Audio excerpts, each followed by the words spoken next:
नमस्कार मित्रांनो. आजच्या या नव्या एपिसोडमध्ये आपलं मनापासून स्वागत आहे. आज आपण एका अशा विषयावर बोलणार आहोत ज्याने जगभरातल्या लाखो लोकांचं आयुष्य बदललंय. कदाचित तुम्ही याबद्दल ऐकलं असेल किंवा कदाचित हे पुस्तक तुमच्या बुकशेल्फमध्ये असेल. आज आपण चर्चा करणार आहोत रॉन्डा बर्न यांच्या जगप्रसिद्ध आणि तितक्याच वादग्रस्त ठरलेल्या पुस्तकावर, द सिक्रेट. तुम्ही कधी विचार केलाय का की तुमच्या आयुष्यात आता ज्या काही चांगल्या किंवा वाईट गोष्टी घडत आहेत त्या तुम्हीच तुमच्या आयुष्यात खेचून आणल्या आहेत? काय सांगताय? असा प्रश्न कदाचित तुम्हाला पडला असेल. पण मित्रांनो, द सिक्रेटचा गाभा हाच आहे. पुढची साधारण काही मिनिटे आपण या पुस्तकाचं फक्त वरवरचं परीक्षण करणार नाही आहोत, तर आपण या रहस्याच्या अगदी मुळाशी जाणार आहोत. हे लॉ ऑफ अट्रॅक्शन म्हणजे नक्की काय? ते खरंच काम करतं का, की तो फक्त मनाचा खेळ आहे? या सगळ्या प्रश्नांची उत्तरे आपण आज शोधणार आहोत. तर तुमचा चहा किंवा कॉफीचा कप हातात घ्या, हेडफोन्स लावा आणि माझ्यासोबत या प्रवासात सामील व्हा. पण त्याआधी मित्रांनो, मला सांगा, कधी असं झालंय का की तुम्ही एखाद्या जुन्या मित्राची खूप आठवण काढली आणि अचानक त्याच वेळी त्याचा फोन किंवा मेसेज आला? किंवा कधीतरी सकाळी मनात विचार आला की आज काहीतरी खूप चांगलं घडणार आहे, आणि खरंच तसंच घडलं? हा केवळ योगायोग आहे की तुमच्या मनातल्या विचारांची जादू? आपण याला नशीब म्हणतो, पण रॉन्डा बर्न म्हणतात की ही तुमच्या मनाची शक्ती आहे. याच अनुभवांना विज्ञानाच्या भाषेत कसं मांडलंय हे आता आपण पाहूया. रॉन्डा बर्न या पुस्तकाच्या सुरुवातीलाच एक मोठा दावा करतात. त्या म्हणतात, जगात एकच असा नियम आहे जो सर्वांना लागू होतो, आणि तो म्हणजे आकर्षण सिद्धांत, लॉ ऑफ अट्रॅक्शन. हा सिद्धांत अत्यंत सोप्या शब्दात सांगायचा तर थॉट्स बिकम थिंग्स, म्हणजे तुमचे विचार हीच भविष्यातली वास्तू किंवा परिस्थिती बनते. आता याचं थोडं सखोल विश्लेषण करूया. विज्ञान सांगतं की जगातली प्रत्येक गोष्ट ऊर्जेनी म्हणजे एनर्जीनी बनलेली आहे. तुम्ही, मी, तुमच्या हातातला मोबाईल, सगळं काही ऊर्जा आहे. आणि आपल्या विचारांना सुद्धा स्वतःची एक फ्रिक्वेन्सी म्हणजे वारंवारता असते. जेव्हा तुम्ही सतत एखादा विचार करता तेव्हा तुम्ही ती फ्रिक्वेन्सी या ब्रह्मांडात सोडत असता. तुम्ही जर सतत असा विचार करत असाल की माझ्याकडे पैसे नाहीत, मी नेहमी आजारी असतो, माझं नशीबच खराब आहे, तर हे पुस्तक सांगतं की तुम्ही नकळतपणे तीच परिस्थिती तुमच्या आयुष्यात आकर्षित करत आहात. याउलट जर तुम्ही सकारात्मकतेवर लक्ष केंद्रित केलं, मी निरोगी आहे, माझ्याकडे मुबलक संपत्ती येत आहे, तर तुम्ही तशाच संधी आणि लोकांना तुमच्या आयुष्यात खेचून आणता. हा सिद्धांत समजायला जेवढा सोपा वाटतो, प्रत्यक्षात अंमलात आणायला तेवढाच कठीण आहे. कारण आपण दिवसाला हजारो विचार करतो, त्यातले 90% विचार हे कालच्याच विचारांची कॉपी असतात, आणि दुर्दैवाने त्यातले बहुतांश विचार हे नकारात्मक असतात. मग यावर उपाय काय? रॉन्डा बर्न यांनी यासाठी एक 3 स्टेप प्रोसेस दिली आहे. हे पुस्तक आपल्या आयुष्याला एक कॅटलॉग मानतं. जसं आपण हॉटेलमध्ये गेल्यावर मेनू कार्ड बघून ऑर्डर देतो, तसंच ब्रह्मांड हे एक मोठं मेनू कार्ड आहे. यासाठी पुस्तकात 3 टप्पे सांगितले आहेत. पहिली पायरी, आस्क, मागा. ब्रह्मांडाला स्पष्ट सांगा की तुम्हाला काय हवंय. बऱ्याचदा आपली अडचण काय असते माहितीये? आपल्याला काय नकोय हे आपल्याला पक्क माहीत असतं. मला हा कर्ज नकोय, मला हा आजार नकोय. पण द सिक्रेट सांगतं की ब्रह्मांड नको हा शब्द ऐकतच नाही. तुम्ही ज्या गोष्टीवर लक्ष केंद्रित करता तीच गोष्ट वाढते. म्हणून मला कर्ज नकोय म्हणण्याऐवजी मी आर्थिकदृष्ट्या स्वतंत्र आहे अशी मागणी करा. Clarity is power. दुसरी पायरी, बिलीव्ह, विश्वास ठेवा. मित्रांनो, हा टप्पा सगळ्यात कठीण आहे. समजा तुम्ही मागितलं की मला नवीन नोकरी हवी आहे, पण आतून तुमच्या मनात शंका असेल की अरे मार्केट डाऊन आहे, मला कोण नोकरी देणार, तर तुमची फ्रिक्वेन्सी विस्कळीत होते. बिलीव्ह म्हणजे तुम्हाला असं वागावं लागेल जणू काही ती गोष्ट तुम्हाला आधीच मिळाली आहे. याला पुस्तकात ॲक्टिंग ॲज इफ असं म्हटलंय.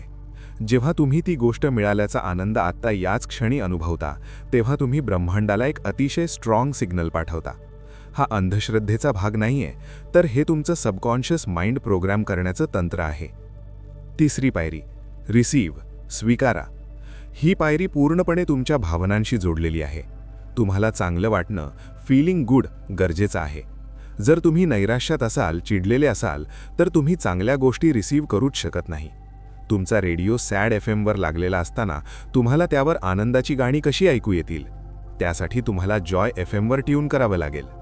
आता आपण एपिसोडच्या अशा वळणावर आलो आहोत जिथे मी तुम्हाला द सिक्रेटमधलं सर्वात शक्तिशाली अस्त्र सांगणार आहे, आणि ते म्हणजे कृतज्ञता, ग्रॅटिट्यूड. रॉन्डा बर्न स्पष्टपणे सांगतात की जर तुम्हाला तुमच्या आयुष्यात जादू पाहायची असेल तर आत्ता तुमच्याकडे जे काही आहे त्यासाठी कृतज्ञ राहायला शिका. आपला मानवी स्वभाव कसा असतो, जे नाही आहे त्यावर आपण रडत बसतो.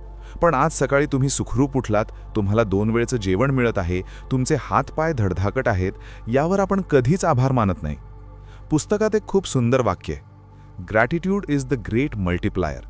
म्हणजे ज्या गोष्टीसाठी तुम्ही आभार मानता ती गोष्ट तुमच्या आयुष्यात पटीने वाढते. जर तुम्ही तुमच्या पगाराबद्दल कृतज्ञ असाल, मग तो कितीही कमी का असेना, तर तो वाढण्याचे मार्ग मोकळे होतात. जर तुम्ही तक्रार करत राहिलात तर आहे तो पैसाही निघून जातो. म्हणूनच रोज सकाळी उठल्यावर आणि रात्री झोपण्यापूर्वी किमान 5 गोष्टी अशा आठवा ज्यासाठी तुम्ही मनापासून आभारी आहात. हा एक साधा प्रयोग तुमची संपूर्ण फ्रिक्वेन्सी बदलून टाकेल. चला आता हे सगळं थोडं प्रॅक्टिकल लेवलवर आणूया. द सिक्रेटचा वापर जीवनातल्या 3 मुख्य क्षेत्रांत कसा करायचा. पैसा, मनी. बऱ्याच लोकांचा पैशांकडे बघण्याचा दृष्टिकोन नकारात्मक असतो. पैसा हे सर्व पापांचं मूळ आहे किंवा श्रीमंत लोक वाईट असतात. जर तुमच्या सुप्त मनात पैशाबद्दल असा राग किंवा भीती असेल तर तुम्ही पैसा कधीच आकर्षित करू शकणार नाही. पैशाला तुमच्या मित्र माना. Wealth is a mindset. जेव्हा तुम्ही अबंडन्स म्हणजे विपुलतेच्या मानसिकतेत जाता तेव्हा पैसा तुमच्याकडे आपोआप ओढला जातो. नातेसंबंध, रिलेशनशिप्स. पुस्तकातला हा माझा सर्वात आवडता भाग आहे. रॉन्डा बर्न म्हणतात, जर तुम्ही स्वतःवर प्रेम करत नसाल तर दुसरं कोणी तुमच्यावर प्रेम कसं करेल. आपण नेहमी दुसऱ्यांकडून प्रेमाची, आदराची अपेक्षा करतो. पण लॉ ऑफ अट्रॅक्शन सांगतं की तुम्ही स्वतःला जशी वागणूक देता तशीच वागणूक जग तुम्हाला देतं. म्हणून आधी स्वतःवर प्रेम करायला शिका. Self love. आरोग्य, हेल्थ. प्लसिबो इफेक्टबद्दल तुम्ही ऐकलं असेल. जेव्हा रुग्णाला नुसती साखरेची गोळी दिली जाते हे सांगून की हे एक भारी औषध आहे आणि रुग्ण बराही होतो. हे काय आहे? हा त्या रुग्णाच्या विश्वासाचा विजय आहे.